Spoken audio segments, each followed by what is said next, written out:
बाहर से तू भीतर क्यों न गई। म्यूजिकल प्ले है एक आवाज मोहब्बत की। लल्लेश्वरी इस नाटक के बारे में हम बताएं कि ये 2022 में साहित्य कला परिषद दिल्ली सरकार ने इसको साल भर में जितने नाटक होते हैं उसमें इसको 5 सर्वश्रेष्ठ नाटकों में इसका चयन किया गया था और इसको काफी जगह इस नाटक को खेला गया। इस नाटक की जो एक पहली पुस्तक है, पहले ये पुस्तक के रूप में, नाटक के रूप में कभी पब्लिश नहीं हुआ। इसकी जो किताब है नाटक के रूप में पब्लिश हुई है और ये नाटक आप देखिएगा। इसके बाद जो हमारा दूसरा नाटक है वो है मिट्टी की महक। तो पहले हम मुझे परेशान कर रही है। अब क्या सो रही हो? आपा, वो देखो, पहली बर्फ का नजारा। अरे भाई चिनार, तेरे जानती हो तो मुझे उनके बारे में बताओ ना झेलम आपा। तुम क्या इस वादी के नहीं हो जो उस फरिश्ते के बारे में नहीं जानते? जानता हूं मैं थोड़ा बहुत, जो मुझे इन हवाओं में सुनाई दिया है। क्या? यही कि सभी उन्हें प्यार से लल मज यानी माँ लल कहते हैं। हवाओं में उनके वाक सुनाई देते। फिर कोई बुरा ख्वाब देखा है ना बड़ी अम्मी? अब तो बस ख्वाब ही बाकी रह गए हैं कुड़ी। बड़ी अम्मी, आज आपकी बातों में बहुत संजीदगी। ईश्वर के समान अन्य कोई परिजन नहीं। अद्भुत, अद्भुत। तुम विलक्षण। अंकुर में लल के लिए लड़का भी देख रखा है गुरुदेव। नाथ भट्ट, लल कोई साधारण कन्या नहीं है, वो एक अद्भुत और निराली आत्मा है।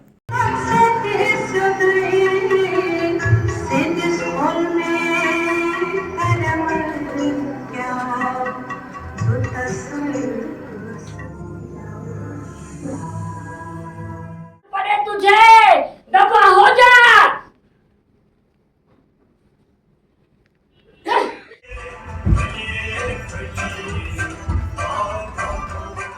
मैं दीवानी हूँ, मैं दीवानी हूँ अपने शिव की। मेरा शिव एक पवित्र रोशनी है। अरे इस घर में सभी अच्छे हैं, बस मैं ही बुरी हूँ। उठा ले मुझे, उठा ले। हाय, आधा पेट खाकर भी कभी शिकायत नहीं की। माइक ऑन कश्मीर से मेरा ताल्लुक रहा है। अभी आपने ये नाटक देखा, उम्मीद करती हूँ आप सभी को पसंद आया होगा। बहुत शुक्रिया, बहुत बहुत शुक्रिया। जब तक हम अगले नाटक जो हमारे आर्टिस्ट हैं उनके बारे में आपको थोड़ा बता दूं। अनु जी, वहाँ के छोटे छोटे प्यारे प्यारे गांव और वहाँ के लोग अच्छे लगे। पता है आंटी, वहाँ पे आदमी खेतों में हल चलाने। मजाक कर रही हो क्या? मैं मजाक नहीं कर रही राहुल, सच कह रही। बहुत दिनों तक सोचने के बाद मैंने ये फैसला किया है। आखिर हम कब तक यहाँ दूसरों के देश में दूसरों के लिए काम करते हैं? सच में कहा, मैं एक उमर अजीज उत्साही, मुझे 22-25 साल हो गए इंडस्ट्री में और नाटक से बड़ा मेरा दिल जुड़ा रहता है। आज से नहीं, शुरू से। कल इत्तेफाकन दिल्ली में मैं हूँ तो काजल सूरी साहिबा से बात हुई और मेरा मन किया कि मैं आऊँ और लीन हो जाऊँ। भारत को याद करें तो उसमें जो सबसे एक प्रमुख योद्धा है करण, उसको बल मिला था कि उसको ये वरदान मिला था कि सबसे ज़्यादा बलशाली होगा, लेकिन उसकी सारी ताकत उस वक्त चली जाएगी जब उसको सबसे ज़्यादा ज़रूरत होगी। तो अगर हम कश्मीर की बात करें या जम्मू कश्मीर की बात करें तो आज जब कश्मीर के जो हब्बा खातून हैं, लल्लेश्वरी हैं, नुंद ऋषि हैं, तो इनकी जब आज सबसे ज़्यादा ज़रूरत थी तो उसी वक्त हमारे लोग जो हैं वो उनको कुछ भुलाते चले जा रहे हैं।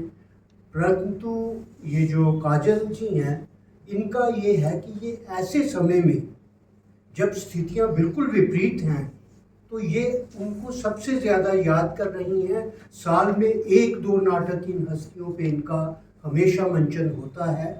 तो ये मैं कहूँगा कि धारा के विपरीत तैर रही हैं, जिससे इनकी ताकत का पता चलता है, क्योंकि जो धारा के विपरीत तैरता है वो कभी कमज़ोर होता नहीं है। रूबरू थिएटर पासे दो नाटकें का जिहड़ा मंचन होया, मैं दोने की दिखने का भी मौका मिला और अज दे ज्वलंत विषय पर नाटक लकोए दे। हालांकि पहले नाटक की जी भूमिका ही वो बड़ी पौराणिक ही, और दोए नाटक जिहड़े है वो बड़े खूबसूरत भी है और अज दे मोल के मुताबिक परिभाषित करना ही बड़ा डिफिकल्ट है सच्ची में। कला, संस्कृति, साहित्य का अनमोल संगम है काजल सोई। और इनके पिता के बारे में रमन सर ने पिछली बार जो जिक्र किया था विजय सूरी जी के बारे में, मुझे लगता है कि अपने पिता की आत्मा को कितना ये सुकून देती होंगी वो इनके नाटकों में झलकता है। और ना केवल ये जम्मू कश्मीर को बल्कि हिंदुस्तान की भूमि को इन्होंने जो आज दो नाटकों में, और पीछे भी एक डोगरी हुआ था आपकी, और सच में काजल जी आपको नमन है। रूबरू थिएटर पिछले 14 ईयर्स से काम कर रहा है जब से हम दिल्ली में आए, और हमारा मेन मकसद होता है कि हम ख़ास तौर पे फीमेल ओरिएंटेड काम करें और जम्मू कश्मीर की कहानियाँ लें ज़्यादा, जिसमें से मैंने हब्बा खातून किया हिंदी में, उर्दू में और डोगरी में। और मेरा एक और नाटक है स्यालें दी नरम तुप, वो अभी जून में हम उसको करें, उसकी रिहर्सल शुरू कर दी हमने। डोगरी नाटक है, वो भी नॉन डोगरी स्पीकिंग लोगों के साथ है। आज जो हमने लल्लेश्वरी किया, एक आवाज़ मोहब्बत की लल्लेश्वरी, ये मेरा ही लिखा हुआ नाटक है। और इस नाटक को 2022 में साहित्य कला परिषद दिल्ली सरकार ने पूरे साल भर में होने वाले 5 बेस्ट सर्वश्रेष्ठ नाटकों में इसका शुमार किया था, और इसको भारतेंदु नाट्य उत्सव में किया गया था इस नाटक को। तो इस नाटक के हम बहुत सारे शोज कर चुके हैं, और लोगों को ये नहीं पता था कि लल्लेश्वरी भी कोई थी या हब्बा खातून कोई थी। और जब मैंने ये नाटक किया हब्बा खातून, तो लोगों ने मुझसे पूछा कि वाकई हब्बा खातून थी। और इसी तरह से जब मैंने लल्लेश्वरी नाटक किया तो लोगों ने मुझसे पूछा कि लल्लेश्वरी कौन थी। तो मैंने उनको ये बताया she was the first Sufi poetess of Kashmir 14th century की। तो दिल्ली के लोगों के लिए नई बात है। और मेरा जो दूसरा नाटक था, ये हमारे रूबरू थिएटर फेस्टिवल की शुरुआत हो चुकी है। इसमें मेरा जो दूसरा नाटक था मिट्टी की महक, वो ये था कि जो लोग पढ़ाई करने के बाद अपने देश को छोड़ के इंडिया से बाहर चले जाते हैं तो वहाँ उनको सेकेंड सिटीजन ही बोला जाता है। तो किस तरह की कठिनाइयों का सामना करना पड़ा, और अंत में जो हमारा देश है उसका कोई मुकाबला नहीं, और हमें अपनी सलाहियतें अपने देश के लिए ही इस्तेमाल करनी चाहिए। तो हमने रूबरू थिएटर ग्रुप में हम हर साल, एक तो विजय सूरी नेशनल थिएटर फेस्टिवल जो हमारा है हर साल हम करते हैं, जो डेडिकेट है, जिनको जम्मू कश्मीर का भीष्म पितामह कहा जाता है विजय सूरी, उनको डेडिकेट किया जाता है। इस बार हमारा 8th एडिशन है उस फेस्टिवल का, और उसमें हमें उसके अंतर्गत हमारा नेशनल एक्सलेंस अवार्ड होते हैं, विजय सूरी नेशनल एक्सलेंस अवार्ड, जो अलग अलग फील्ड के लोगों को हम देते हैं। और हमारा यंग थिएटर डायरेक्टर फेस्टिवल होता है, जिसमें यंग जो डायरेक्टर्स होते हैं जिनको मंच नहीं मिलता उनको हम मंच प्रोवाइड करते हैं। इसके अलावा जम्मू में मेरा 2 बार जम्मू थिएटर फेस्टिवल हुआ है अभिनव थिएटर में, सभी भी मैंने ही ऑर्गेनाइज किया है जम्मू अकेडमी कल्चर के साथ मिलकर। और हमारे कॉमेडी फेस्टिवल होता है हर साल, तो ये सिलसिला जारी है। आजकल मुझे भी इंडिया जाने का सजेशन दे रहे हो, लेकिन मैं हार्ट स्पेशलिस्ट इसलिए नहीं बना था दोस्त, यहाँ अपने शानदार भविष्य से मुंह मोड़कर वहां चला जाऊं, गुमनामी की जिंदगी बसर कर एक दिन चुपचाप मर जाऊं।